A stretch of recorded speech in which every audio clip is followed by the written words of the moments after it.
Bible ప్రకారంగా తలరాతలు ఉన్నాయా? ముస్లిమ్స్ కూడా నసీబు అంటారు. అంటే జనరల్గా తలరాతలని హిందువులు అంటారు.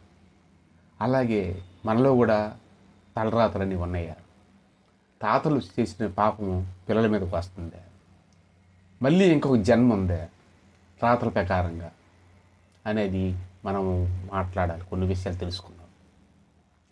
తలరాత ఇక్కడ ఉన్నది అనుకుందాం. ఎవరైనా చూశారు ఇక్కడ గీసి బయట లాగేసి? కాదు.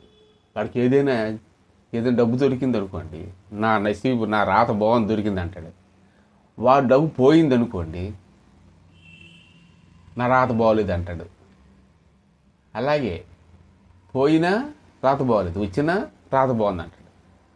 ఎవరి డబ్బు ఈడు కొట్టించినా నా రాత నాకు కలిసి వచ్చింది అంటాడు. ఈ డబ్బు ఇంకోటి కొట్టించినా కలిసి వచ్చింది అంటే ఇది ఊత పదం కింద అనేస్తాను, కానీ క్లియర్గా ఏదైనా ఉందా క్లారిటీగా? అలాగే పాపములు కూడా తల్లిదండ్రులు చేసిన పాపలు మన మీదకి వస్తాయి. మరి వచ్చే జన్మలో కుక్క అయి పుడతాం, పంది అయి పుడతాం. ఇవన్నీ నిజమా? ఇవన్నీ ఏంటి బైబిల్ ప్రకారంగా ఏంటి ఇవన్నీ? మొత్తం సువార్త 24వ అధ్యాయంలో ప్రభువు చెప్తుంది ఏంటంటే, ఈ యుగ సమాప్తి ఎప్పుడు అయిపోతుందని శిష్యులు అడిగారు.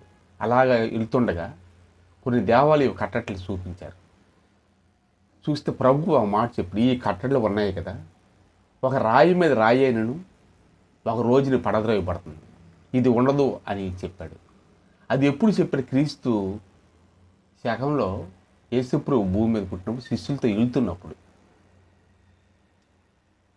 క్రీస్తు పూర్వంకి యేసుప్రభు పుట్టకముందే ఇంకేమి లెక్కలు లేవు ఈ భూమికి, క్రీస్తే. అయితే యేసుప్రభు వాళ్ళతో నడుస్తుండగా ఈ కట్టడలో ఒక రాయి మీద రాయి అయినను ఉండదు, పడదోయబడుతుంది అని ప్రభువుతో నిలుతున్నప్పుడే అన్నారు వాళ్ళు. అది ఆ రాయి మీద రాయి పడదోయబడిందంటే యేసుప్రభు దేవాలయం ఆయన వచ్చి చెప్పినప్పటికీ ఇప్పుడు 2000 దాటిపోయింది. అప్పుడే పడగొట్టేశారు. రెండో దేవాలయం పడగొట్టేశారు. రెండో దేవాలయం పడిపోద్దని అయిపోయింది. అందుకే ప్రభువు రెండో రాకడ కూడా ఇప్పుడు వస్తుంది. ఒలీవల కొండ మీద నుంచి ఆరోహణం అయిపోయాడు. అదే ఒలీవల కొండ మీద నుంచి దేవుడు మళ్ళీ యేసుప్రభు వస్తాడు. అయితే ఇక్కడ ఏంటంటే, ఈ పడగొట్టడం దేవాలయాలు అంటే, దేవాలయాలు పడగొట్టడం ఈ మొత్తం 24 అంటే రాజ్యం లేచును, తల్లిదండ్రుల మీద పిల్లలు లేచును, పిల్లల మీద తల్లిదండ్రులు లేచును, అక్కడక్కడ భూకంపములు కరుగులు, అక్కడక్కడ తుఫాన్లు అయిన అన్నీ ఆల్రెడీ వచ్చేసాయి కదా. అయితే ప్రకటన గ్రంథంలో చూస్తుంటే ఏమవుద్ది? ఇదిగో క్రొత్త ఆకాశం కొత్త భూమి చూస్తున్నాను, పాత గతించును ఉంది. ఇవన్నీ కూడా ఫిరిడ్ అయిపోతాయి. ఈ యుగం సమస్త అయిపోద్ది అన్నాడు. అంటే యుగం అంటే ఏంటి? ఈ యుగం వరకు ఇది ఇప్పుడు తెలియదని కొన్నిసార్లు చెప్పడం అంటుంటాయి. ఈ యుగ సమాప్తి ఎప్పుడు అనేది. యుగం అంటే ఏంటంటే, ఈ మానవులన్నీ కలిపి వావరాలకు చెప్పింది కూడా యుగమే. ఈ యుగం అంటే ఇప్పుడున్నది మానవ చరిత్ర ఉంది కదా, ఇది పోవడం యుగం. యుగానికి 100 సంవత్సరాల, 200 సంవత్సరాల, 1000 సంవత్సరాల అంటే కాదు అది. ఈ యుగం అంటే ఒక 1000 అంటే ఆదాము 930 సంవత్సరాలు బ్రతికాడు. అది ఒక లెక్క వేసుకుంటే ఆ మనిషి చరిత్ర ఒక యుగం కింద. వాళ్ళు జాతి అంతా 900 సంవత్సరాలు ఒక యుగం కింద. యుగ సమాప్తి యుగం మొత్తం అంతాను మానవ జాతితో కలిపి ఉంది యుగం కూడాను. తిరుగు లెక్క అవన్నీ పద్ధతి అని కాదు. ఈ యుగ సమాప్తి ఇప్పుడు ఉన్నది మాయమైపోవడం దాని అర్థం వావరాలుగా. అది మొత్తం 24లో ఉంటుంది. ఈ తలరాతలు ఉన్నాయా? వచ్చే జన్మ మళ్ళీ పుడతాము, కప్ప అయి పుడతాం, పంది అయి పుడతాం, నక్క అయి పుడతాం. అది పందులు కుక్కలు మనతో పాటు ఉన్నాయి కదా. మరి సపరేట్ పందులు సృష్టిస్తాడా? సపరేట్ నక్కలు పుట్టిస్తాడా? ఈ భూమి తాతగారు రిజిస్ట్రేషన్ చేసి యేసుప్రభు దగ్గర పట్టా రాసుకుని కొనుక్కున్నారు దేవుడి దగ్గర. వీళ్ళందరూ ఇక్కడ భూమి మీద ఉండడానికి అలాగనుకునే వాళ్ళు చాలామంది. ఇంకా తరతరాలు ఉందనుకునే వాళ్ళు భూకంపాల ద్వారా, తుఫానుల ద్వారా మట్టి కలిసిపోయారు. వాళ్ళు ఇప్పుడు లేరు అలాగనే వాళ్ళు. ఇజ్రాయెల్ దేశంలో కూడా బాంబుల ద్వారా, దాని ద్వారా, వర్షం ద్వారా ఈ బాంబులు కూడా పుడుచుకొని గిప్పి ఐగుప్తులు ఇవన్నీ రాజ్యంలోన తునకలు అయిపోయారు. అలా హెరోదు రాజు యేసుప్రభు పుట్టినప్పుడు 2 సంవత్సరాల లోపు పిల్లల్ని చంపీలని అని హెరోదు రాజు చూసేవాడు. అదంతా మాయమైపోయారు. అంతేగాని మళ్ళీ చచ్చినాడే మళ్ళీ పుడతాడా? ఏం బాకీ ఇదేమైనా? ఆత్మకు సావు లేదు, వచ్చేస్తాడు మళ్ళీ. ఏం మాటలు జనాలు ఎవరు ఏదంటే అలే, అందరూ నాయకులే, అందరూ ప్రవక్తలే, అందరూ చెప్పినోడే, ఇంటికొకడు పెద్దోడు చిన్నోడు ప్రవక్తలు అయిపోతున్నారు. రేపు కూరగాయలు వండాలి ఉదయం పూట, మసాలా వేయాలి, 100 కొబ్బరికాయ కొట్టాలంటే అది చెప్పింది ప్రవచనం అంట, ప్రవక్త. కొబ్బరికాయ ఉల్లిపాయలు కోసుకెళ్ళి చెప్పింది ప్రవక్త కాదు. రేపు ఏం జరిగింది యోహాను ప్రవక్త, అలాగే మహమ్మద్ ప్రవక్త, కొంతమంది అది ఏం చెప్పారంటే అవన్నీ ప్రవక్తలు చెప్పి జరిగాయి. యెషయా ప్రవక్త, ఇర్మియా ప్రవక్త, ఇవన్నీ. అది ఇర్మియా ప్రవక్త ఏమంటున్నాడు, తాతల తల్లిదండ్రుల తాలూకా పాపం మన మీదకి వస్తుందని ఇర్మియా ప్రవక్త అనలేదు. తాతలు ద్రాక్షకాయలు తింటే మనవలకి పళ్ళు సలుపులు నోరు ఊరుతుందా అని అడిగాడు ఇర్మియా ప్రవక్త. కాదనేసాడు. ఎవరు చేసిన పాపం వాళ్ళదే, ఇంకెవరో పాపం చేసిన నీ మీదకి ఎందుకు వస్తుంది? ఎవడో చేసిన పాపము వాడిదే. నువ్వు ఒక రాయి, పెద్ద బండ రాయి మీద తీసేసావు అనుకోండి, అది ఎక్కడ పడుతుంది? నీ మీదే పడుతుంది. ఇసరకం నుండి జాగ్రత్తగా మన ముళ్ళు గట్టు నుండి అట్ల మీద కాలు వేసుకొని జాగ్రత్త తప్పుకుంటే ఏది ప్రమాదం లేదు. అందుకే మీ పాప క్షమాపణ నిమిత్తం మీరు బాప్తిసం పొందండి అని యేసుప్రభువు చెప్పాడు. పాపం క్షమాపణ అంటే ప్రతి మనిషికి ఒక్కొక్క మూట ఉంది. ఆ మూట పట్టుకొని ఇక్కడ రావడానికి కావద్దు, పరలోకంలో పరిశుద్ధతే తప్ప ఇంకేం లేదు. ఆ మూటలు అక్కడ పెట్టండి రా బాబు అంటున్నాడు. పాపపు మూట. ఈ మూటలు ఏ విధంగా వచ్చాయంటే మనకు మనం దేవుని తెలియక, దేవుని తెలుసుకోలేక, తెలిసి తప్పులు చేసిన వాళ్ళు, భార్యాభర్తలు మీరు కలిసి ఉన్నందుకు ఇది ఇంకోళ్ళతో పోతున్నారు. ఇలాగా మీరు ఈ రూట్ నడరంటే ఇంకో రూట్ నడుస్తున్నారు. ఇదంతా పాపమే కదా. ఆజ్ఞ అతిక్రమమే పాపం. దేవుడి మాట వినకపోవడమే పాపం, ఇంకేం లేదు అక్కడ. ఒక భార్య భర్త మాట వినకపోవడం పాపం, భర్త భార్య మాట వినకపోవడం పాపం. ఇవేం వినకపోవడం అనేది పాపం. చెడు మార్గం నడవడమే పాపం. మరి పండు తినవద్దని చెప్పిన దాన్ని వీళ్ళెళ్ళి తినేశారు. దేవుడు చెప్పాడా?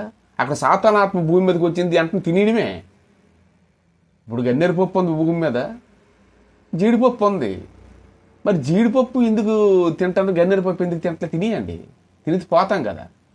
కానీ ఏది పడితే తినడం కాదు, కానీ ఏది మంచిదో ఏది చెడ్డదో ఆలోచించండి. ఈ భూమి మీద సాతానాత్మ ఉంది, దురాత్మ ఉంది. దెయ్యాలంటున్నారు కదా, అందరికీ తెలుసు కదా. అవి నరకం వాటికి ఉంది. సాతాను పరలోకం నుంచి దేవుడు తోయబడింది, అది భూమి మీదకి వచ్చింది. ఆ పండు తినబట్టి అందరికి వచ్చేసింది. అదే పాపం. ప్రతి మనిషిలోనూ, ప్రతి రక్తం దీంట్లో ఆదాము తాలూకా రక్తం, మనందరం ఒకే తండ్రి నుంచి పుట్టాం. వాళ్ళు చేసింది మన మీదకి శాపమే మన బ్లడ్లో ఉంది. దీనికి ఇరుగుడే ఉంది కదా. ఏ పాపం లేని ఈ దేవుని గొర్రె పిల్లని యేసుప్రభువు వచ్చేసాడు కదా. ఆయన చేసిన తప్పు ఎందుకు పండు పెట్టాడు? పండు పెట్టాడు కాబట్టి ఆ పాపానికి ప్రాయశ్చిత్తంగా ఆయనే బలి అయిపోయాడు కదా. మనందరూ తెలుసుకోవడానికి బలి అయిపోయినాడు. ఎవడనున్నాడు నీకోసం ప్రాణం పెట్టేవాడు? ఎవరు లేరు. ఒక యేసుప్రభువే నీకు ప్రాణానికి ప్రాణం పెట్టాడు. సమాధి నుంచి లేచి మళ్ళీ లేచి సజీవంగా సమాధి నుంచి లేచిపోయి వెళ్ళిపోయాడు అందరూ. ఆయనకి మరణం లేదని తెలుసు కదా. ఆ సజీవుడని తెలుసు కదా. ఆయన చెంగు పట్టుకుంటే మనం కూడా సజీవులం అవుతాము. అదే మనకి పాప విముక్తి. అప్పుడు కొత్త భూమి, కొత్త ఆకాశం సృజింపబడును, పాత గతించబడినాడు. ఇవన్నీ ఫ్రీడ్ అయిపోతున్నాయి. సైంటిస్టులు చెప్తున్నారు ఈ భూమి ఓడదు, ఓడదు, ఏది ఓడదు, మట్టిలో కలిసిపోద్దని. ఇంకెక్కడ మళ్ళీ జన్మ ఎత్తేస్తావా? పంది జన్మ, కుక్క నక్క జన్మ ఉన్నదే? ఎవరు చెప్పారు జన్మ ఉన్నదే? ఎలాగనుకుంటాను? ఆదాము 930 సంవత్సరాలు బతికాడు. అప్పుడు కరెంట్ పోలని తెలిసి మనుషులు 20 అడుగులు ఉండేవాళ్ళు. ఆదాము అవ్వ వాళ్ళందరూ ఉన్నారు. తర్వాత ఆదాము కొడుకు అయ్యాని వాళ్ళందరూ కూడా చాలామంది వాళ్ళు 930, 900 ఆదాము కొడుకు 920, 30 ఇలాగా బ్రతికారు. ఆనుకు 650 సంవత్సరాలు, అబ్రహం గారు 170 సంవత్సరాలు. ఇలాగా తగ్గించుకొచ్చేసింది వయసు అంతాను. అలాగే లాస్ట్ చివరైపోయి అంత అయిపోద్ది. ఒకసారి బిర్యానీ ఉండేవు, అందరూ వేసుకుంటే అయిపోద్ది కదా. లాస్ట్కి ఇంకేం రాదు కదా అక్కడ. అలాగే సృష్టి అంతా అయిపోయి జబ్బులతో నాటితో అన్నీ కలుషితం అయిపోయి రకరకాల జబ్బులు వచ్చేసి ఈ భూమి మీద ఈ రకరకాల బాధలతోనే మోరడేసి మనుషులు అయిపోయినాం మన అందరం. మనం దేవాలయాలు చూస్తే అర్థం కాలేదా? 10 సాపరాయిలతో పెద్ద టెక్నాలజీ లేవు, బుల్రైలు లేవు. ఓ పెద్ద 50 అడుగులు రాయి తెచ్చి చేతితో తెచ్చి కట్టిసేవారు. ఒక మనిషే పట్టుకొచ్చారు కొండల మీద నుంచి కట్టిసేవారు. ఆ దేవాలయాలు మనుషులు మోసినవే. అంటే 20 అడుగులు ఉన్నాయని తెలుసు కదా దాన్ని బట్టి చూస్తేనే. ఈ రోజులు దేవాలయం ఇవన్నీ కట్టాలనుకుంటే పొక్కులేని తెస్తాను, ఒక రాయిని 100 మంది ఈడుచుకుంటారు. ఇప్పుడు ఈడుస్తున్నారు. అలాంటిది అప్పుడు చేతులతోనే దాన్ని తెచ్చి 10 మంది భుజాల మీద మోసి ఆ రాయిలు తెచ్చేసి ఆలయాలు కట్టారు, చాలా టెంపుల్ జెరూసలేం దగ్గర చాలా దగ్గర. అంటే వాళ్ళు 930 సంవత్సరాలు బ్రతికారు దగ్గరగా. ఆ నోహా గారు 650 ఇలా బతికారు. వాళ్ళు బలమైన మనుషులు కూడా అన్నాం. ఒక మనిషి నేటిగా చేతితో తీసేయగలంత బలమైన వాళ్ళు. వాళ్ళు కట్టినవని ఆ రాయిలు చూస్తేనే మనం గుర్తుపెట్టుకుందాం. ఇంకో జన్మ అనేది లేదు, ఉంటే అజ్ఞానం అది. ఆ తాతలు నేదులు తిన్నారంటే ఇప్పుడు మన మూతులు వాసన చూడండి అని సామెతలాగా, తాతలు నెయ్యి తింటే మనం ఊతి వాసన వస్తుంది రాదుగా. ఆడెవడో ఉన్న పుడిసిస్తే ఆ పాపం మన మీదకి వస్తుంది కాదు. కానీ ఆదాము ఆ పండు తినవద్దని తిన్నాడు కనుక ఆ రక్తం అంతా మనలో ఉంది కాబట్టి ఇక రక్తం విముక్తి ఇచ్చాడు. ఇక్కడ యేసుప్రభు ఆ దేవుడు ఆయనే కాబట్టి, మనకు తండ్రి కాబట్టి మనకు పుట్టించాడు కనుక ఆయనే పాప పరిహారార్థం అయిపోయాడు ఆయన. ఆ రక్తంలోనూ ప్రతి ఒడు ఏసు రక్తం స్తుతి, ఏసు రక్తం అని వీడి జీవితం వీడు చచ్చితే వీడు పరలోకి వెళ్తాడు. ప్రతి ఒడు అలా ధ్యానించుకుంటూ పాపాన్ని విడిచిపెట్టాలి, చేసే పని చేసుకుని. బురద ఉళ్ళల్లో పోసుకోవడం ముందు కడుగుతుంటే ఇంక బురద పోసుకుంటుంటే ఎప్పుడు క్లియర్ అవుతుంది. బురద పోయడం ఆపాలి, అయితే పాపం చేయడం ఆపి అయ్యా నీ ఏసు రక్తంతో నువ్వు కడుగు ఆడాలి. థ్యాంక్ యూ, ఈ వాక్యాన్ని షేర్ చేయండి. Thank you.